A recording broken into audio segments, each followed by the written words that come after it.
విశాఖ ఉక్కు ఆంధ్రుల హక్కు అనే నినాదంతో మనం విశాఖ ఉక్కుని మన పెద్దవాళ్ళు సాధించుకుంటాం జరిగింది. మీడియా మిత్రులు తెలుసు, విశాఖపట్నం ప్రజలకి తెలుసు.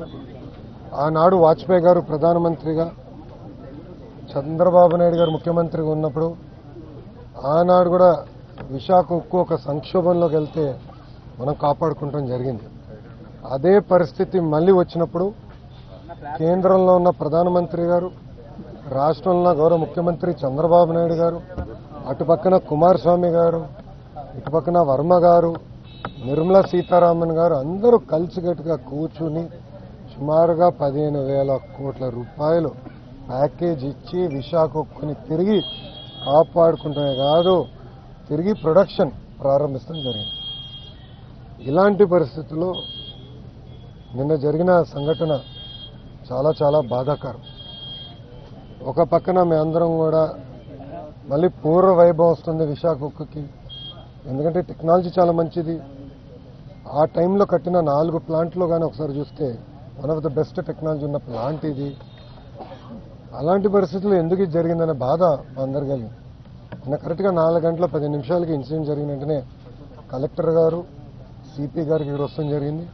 దాని తర్వాత గౌరవ హోంమంత్రి గారు, ఎంపీ గారు, మా పల్లా శ్రీనివాస్ గారు ఆయన వస్తాం జరిగింది. నిన్న తెలుసుకున్న వెంటనే రాత్రే కుమారస్వామి గారు వచ్చి సుమారుగా పొద్దున్న 2 వరకు మొత్తం చూసి తిరిగి ఆయన వెళ్తాం జరిగింది. వర్మ గారు కూడా ఇక్కడికి వస్తాం జరిగింది. గన్నబాబు గారు వస్తాం జరిగింది. ఎందుకంటే మా అందరు ఎన్డీఏ పైన ఉన్న బాధ్యత ఇది. కేవలం కుటుంబాలని ఆదుకుంటాం కాదు, కార్మికులకి అండగా నిలబడాలి, కార్మికులకు భరోసా ఇవ్వాలనేది మా అందరి ఉద్దేశం. ఇప్పుడు 8 మంది చనిపోతాం జరిగింది, 6 హాస్పిటల్లో ఉన్నారు. దాంట్లో నిన్న కుమారస్వామి గారు కూడా వచ్చి అదనంగా 25 లక్షల రూపాయలు ఎక్స్గ్రేషియా ఆయన ప్రకటించారు. ఎప్పుడు లేని విధంగా కాంట్రాక్ట్ అయినా, ఫుల్ టైం ఎంప్లాయీస్ అయినా, వాళ్ళ ఇంట్లో పిల్లలు చదువుకున్న పిల్లలుంటే వాళ్ళకి పర్మనెంట్ ఉద్యోగం ఇస్తామని ఆయన హామీ ఇచ్చారు. వాళ్ళు నివసించాలనుకుంటే ప్లాంట్లోనే ఇల్లు ఉండేదాన్ని కూడా ఆయన ఇస్తా అన్నారు. ఇంతేకాకుండా పర్మనెంట్ ఎంప్లాయీస్కి చాలా స్పష్టంగా ఇంత రావాలనేది ఉంది నిబంధనలో. అది కూడా మేము రివ్యూ చేస్తున్నాం. దాంతోపాటు కాంట్రాక్ట్ ఎంప్లాయీస్ కూడా ఇంత ఇవ్వాలి, యాక్సిడెంట్ జరిగితే ఇంత ఇవ్వాలని చాలా స్పష్టంగా విశాఖ స్టీల్ ప్లాంట్ రూల్ బుక్లో ఉండడం జరిగింది. మేము ఇక్కడ వచ్చి కేవలం ఏదో చెక్ అందించి వెళ్ళేదానికి రాలేదు. ఆ కుటుంబాలకి శాశ్వతంగా అండగా నిలబడడానికి ఈరోజు ఎన్డీఏ ప్రభుత్వం అడిగేసింది. గతంలో ఎప్పుడు లేని విధంగా పర్మనెంట్ జాబ్ ఇస్తామని పెద్ద మనసుతో కుమారస్వామి గారు ఒక హామీ ఇచ్చారు. కేంద్రంలో ఉన్న సెక్రటరీ గారు ఇది ఎక్కడ లేదు కదా సార్ అంటే, అవసరమైతే నేను క్యాబినెట్ కూడా తీసుకెళ్తా, nothing to worry, I will get it done, నాది బాధ్యత. ఎందుకంటే ఆ కుటుంబాలకు మనం అండగా నిలబడాల్సిన సమయం ఇదని ఆయన చెప్తాం జరిగింది. ఎక్కడ జరగలేదు. ఇప్పుడే గురువు గారు చెప్పినట్లు పిల్లలు కూడా చదువుకునే. ఎందుకంటే పాప ఒక కార్మికుడికి 3 నెలల బాబు ఉన్నారు. 3 నెలల బాబు, అందరూ బాధ కలిగింది. ఒకరి తర్వాత రేపు పుట్టినరోజు. సో వాళ్ళందరూ కూడా కుటుంబాలకు అండగా నిలబడాలి, బాధ్యత మా పైన ఉంది. సో నేను కుటుంబాలను కలిసినప్పుడు కూడా చెప్పాను, రూల్స్ ప్రకారం కొంతమందికి ఎక్కువ వస్తుంది, నాకు ఎలాంటి డౌట్ లేదు, ఎంత ఉన్నంత ఇవ్వాలి. ఆల్రెడీ సీఎండీ గారు స్పష్టంగా చెప్పారు. నిన్న కుమారస్వామి గారు ఇచ్చిన ఆదేశాల మేరకు ఈరోజు డేట్ మారే లోపల 25 లక్షల రూపాయలు ఫస్ట్ విడత కింద 8 మంది వాళ్ళ అకౌంట్లో డబ్బులు వేస్తడం జరుగుతుంది.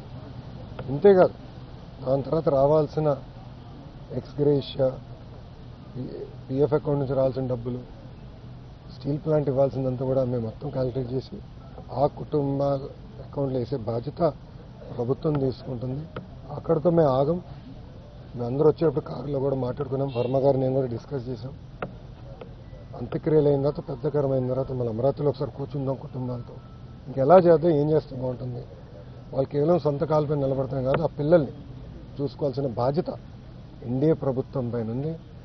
గతంలో ఎట్లయితే విశాఖ ఉక్కుని కలిసికట్టుగా ఎన్డీఏ కాపాడిందో అదేవిధంగా కార్మికులకి మేము అండగా నిలబడతాం. ఆ కుటుంబాలకి మేము అండగా నిలబడతాం. ఇంతేకాదు నిన్న కుమారస్వామి గారు ఒక ఆదేశాలు కూడా జారీ చేశారు. 3 సీనియర్ మెంబర్స్తో కమిటీ వేసి వాళ్ళు ఇప్పుడు సుమారుగా 4-5 వాళ్ళు వస్తున్నారు. కమిటీ మొత్తం రివ్యూ చేస్తారు, డేటా అంతా చూసుకుంటారు. ఆ టైంలో 2nd, 3rd, 4th ఎక్కడైతే యాక్సిడెంట్ జరిగిందో అక్కడ ఉన్న కార్మికులతో కలుస్తారు.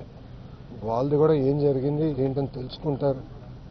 ఇది కింద నుంచి కారింది కాదు, ఏంటైతే లాగితే సరే ఫినిష్డ్ ప్రోడక్ట్ బయటకు వచ్చింది కాదు, పైనుంచి పొంగుతాం కూడా కాదు, కక్కింది. పొంగినాది వేరే రకంగా అనుకోవచ్చు, కానీ కక్కింది. ఎందుకు జరిగింది, ఎక్కడ జరిగింది, ఎందుకు ఇక్కడ జరిగింది, దీని వెనకాల ఏంటి మొత్తం మనం క్షుణ్ణంగా పరిశీలించాల్సిన బాధ్యత అటు స్టీల్ ఇండస్ట్రీ పైన ఉంది, రాష్ట్ర ప్రభుత్వం పైన ఉంది. తప్పనిసరిగా నివేదిక వచ్చిన తర్వాత ఏం చర్యలు తీసుకోవాలో ప్రభుత్వం తీసుకుంటుంది. కానీ ఈరోజు యాక్సిడెంట్లో దెబ్బలు తగిలిన కార్మికుడిని హాస్పిటల్లో కలిశారు. ఆయన పేరు శ్రీనివాస్. ఆయన కలుస్తుంటే ఆయన ఒక మాట అన్నాడు, మాకు దెబ్బలు తగిలినాయి, మీరు వచ్చారు పెద్ద మనసుతో మాకు అండగా నిలబడతారు, కానీ విశాఖ ఉక్కుని మీరు కాపాడండి. మీరు ఉక్కుతో అండగా ఉండండి, ఈ ఫ్యాక్టరీతో అండగా ఉండండి, ఉక్కు ఫ్యాక్టరీతో అండగా ఉండండి. ఇది కేవలం మా కుటుంబాలే కాదు, లక్షలాది కుటుంబాలు గాజువాక, విశాఖపట్నంలో దీనిపైన ఆధారపడి ఉన్నాయి. చూసుకోవాల్సిన బాధ్యత మీదని ఆయన చెప్పారు. ఇన్ఫ్యాక్ట్ ఆయన చెప్పినప్పుడు నేను అనుకుంటే ఆయన గురించి, ఆయన కుటుంబం గురించి ఆయన మాట్లాడుతున్నాడేమో అనుకున్నా. వర్మ గారు కరెక్ట్ చేశారండి, లేదు బాబు విశాఖ ఉక్కు గురించి ఆయన మాట్లాడుతున్నాడు అంటే ఎంత పెద్ద మనసుతో, కార్మికులకి ఎంత ఎమోషనల్ అటాచ్మెంట్ ఉందో నిజంగానే నేను ఈరోజు తెలుసుకుంటాం జరిగింది. ఇంతేకాదు ఉత్తరాంధ్రలో పెద్ద ఎత్తున పెట్టుబడులు వస్తున్నాయి, మీ అందరూ తెలిసిన విషయమే. డేటా సెంటర్లు అవ్వచ్చు, ఐటీ అవ్వచ్చు, హెవీ ఇండస్ట్రీలు కూడా పెద్ద ఎత్తున మిగతా ఉక్కు ఫ్యాక్టరీలు వస్తున్నాయి. ఇంకా కొన్ని అనౌన్స్మెంట్ త్వరలో రాబోతున్నాయి. ఇవన్నీ వచ్చినప్పుడు స్కిల్ డెవలప్మెంట్ అనేది చాలా చాలా అవసరం. ప్రధానమంత్రి గారు కూడా చాలా స్పష్టంగా ఐటీఐస్కి సుమారుగా 60,000 కోట్ల రూపాయలతో స్కిల్ డెవలప్మెంట్కి ప్రత్యేక శ్రద్ధ పెట్టారు, ప్యాకేజ్ ఇచ్చారు. దాంట్లో భాగంగా ఫస్ట్ ప్రాజెక్ట్ మన పాయక్రాపేట అనిత గారి నియోజకవర్గంలో అటు ఆసిలర్ మిత్తలు, ఎందుకంటే వాళ్ళు కూడా ప్రైవేట్ సెక్టర్ కూడా కొంచెం డబ్బులు పెట్టండి, వాళ్ళు ముందరికి వచ్చి మేము పెడతామని చెప్పి పెద్ద ఎత్తున ట్రైనింగ్ కూడా చేయాల్సిన అవసరం ఉంది.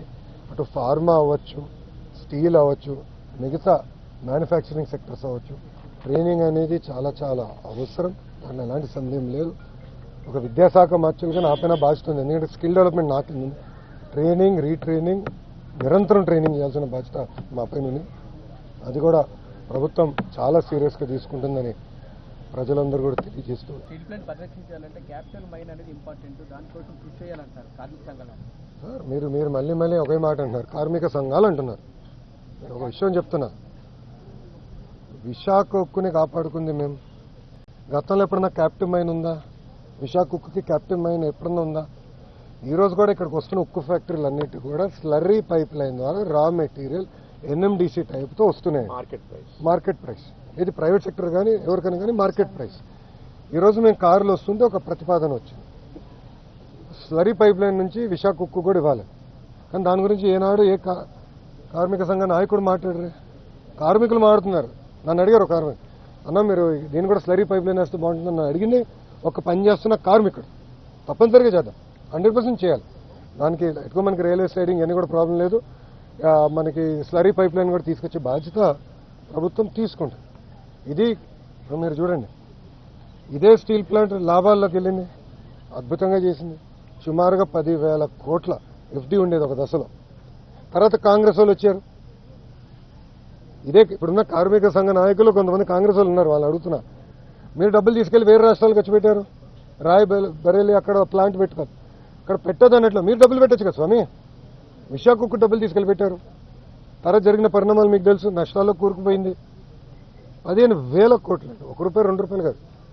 ఇది కేవలం కార్మికుల డబ్బులే కాదు, అందరి డబ్బులు. భారతీయులు అందరూ వాళ్ళు పన్ను కడితే కదా తీసుకొచ్చి పెట్టాము. భారతదేశంలో ఏ రాష్ట్రంలో ఇట్లా ప్రైవేటీకరణ జరగకుండా ఆపిన స్టీల్ ప్లాంట్ ఒకటి కూడా లేదు. అలాంటిది విశాఖ ఉక్కు కేవలం 1 and only ఎన్డీఏ ప్రభుత్వం ఆపింది. ఎందుకంటే మనకి ఎమోషన్ అటాచ్, మనం కాపాడుకున్నాం. కార్మికులు చూసుకునే బాధ్యత నాది. ఈరోజు కార్మిక సంఘాల నాయకులే ఎంత బాధ చేసినట్టు వాళ్ళు మాట్లాడే విధానం చూస్తే, డబ్బులు ఇచ్చేయండి, డబ్బులు ఇచ్చేయండి అంటే డబ్బులు ఇచ్చి చేతులు దులుపుకుని వెళ్ళిపోమంటారు మమ్మల్ని. అదా మా బాధ్యత. నేనేమన్నా కుటుంబాలను మేము ఆదుకుంటాం. ఎస్, ఎక్స్గ్రేషియా ఇస్తామని చెప్పాం, అంటే ఎలాంటి డౌట్ లేదు. ప్యాకేజ్ ఇవ్వకపోతే బాగుందన్నాడు ఒక ఆయన ఏమన్నాడంటే విచిత్రం, ఒక కార్మిక నాయకుడు ఏమన్నాడంటే అసలు మీరు ప్యాకేజ్ ఇవ్వకుండా ఉంటే ప్లాంట్ తెరిసేది కాదు కదా, ప్లాంట్ తెరుచుకుని ఉంటే మంచి చనిపోయాడు కాదు కదా. మాట్లాడే విధానం అండి ఇదే. మీడియా మిత్రులు, ప్రజలు కూడా ఆలోచించండి దయచేసి. ఏంటి ఇది? ఇప్పుడు నేను వెళ్ళింది ఏంటి, వాళ్ళు అడిగిన ప్యాకేజ్ కన్నా రెగ్యులర్ ఎంప్లాయీస్కి ఇంకెక్కువ వస్తుంది, దాన్ని కుడించమంటారు లేదు. మేము ఇంకోటి అవుట్సోర్సింగ్ కాంట్రాక్ట్ ఆర్ పర్మనెంట్ అయినా కూడా ఇద్దరికి ఉద్యోగాలకు ఇస్తాను, పర్మనెంట్ ఉద్యోగం ఇస్తాను. భారతదేశంలో ఎక్కడ జరగలే. పెద్ద మనసుతో కుమారస్వామి గారు సెక్రటరీ గారితో పోరాడి తీసుకొచ్చినాడు. ఒక నిమిషం, నేను ఇవ్వాల్సిన అవసరం కూడా ఆయన పోరాడి తెచ్చినాడు. అది ఎన్డీఏకున్న చిత్తశుద్ధన. సో మేము ఇక్కడ కేవలం ఏదో డబ్బులు ఇచ్చేసి చేతులు దుప్పుకుని వెళ్ళాక రాలేదు. ఆ కుటుంబాన్ని అండగా ఉంటాం. మొత్తం అంత్యక్రియలు అయిన తర్వాత, పెద్ద కరమైన తర్వాత కుటుంబాలు మేము కలుస్తాం. వాళ్ళ పిల్లల్ని చూసుకోవాల్సిన బాధ్యత కూడా మా పైన ఉంది. We understand that commitment. ఇప్పుడు ఎల్జీ పాలిమర్ ఇష్యూ తీసుకుందాం. ఎల్జీ అనే సంస్థ డబ్బులు పెట్టాల్సింది ట్రస్ట్లో. ఎన్డీఏ ప్రభుత్వం వచ్చే వరకు అది జరగలేదు. ఇప్పుడు ఎవరైతే మాట్లాడుతున్నారో వాళ్ళందరినీ ప్రశ్నిస్తున్నా. ఎల్జీ మేము ఎన్డీఏ ప్రభుత్వం వచ్చినంత వరకు ట్రస్ట్లో పెట్టాల్సిన డబ్బులు వాళ్ళు పెట్టలా.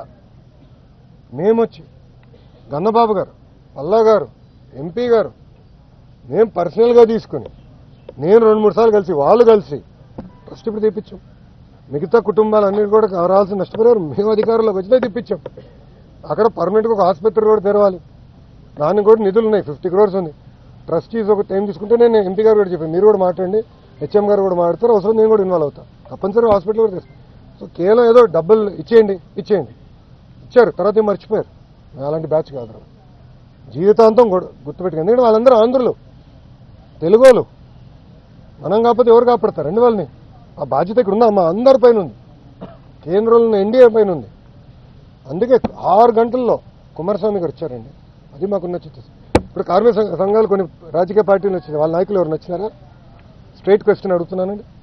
వాళ్ళ నాయకులు ఒక్కరన్నా వచ్చారా పరామర్శించడానికి? కనీసం మాట్లాడారు ఎవరితో? వాళ్ళు మాట్లాడరు. అక్కడ కుటుంబాలతో నేను మాట్లాడుతుంటే మీరు ప్రాక్టీస్ చేయండి అని కుటుంబాలతో నేను మాట్లాడుతున్నాను. నేను చెప్పాల్సిన అంటే కుటుంబాలకు చెప్తా.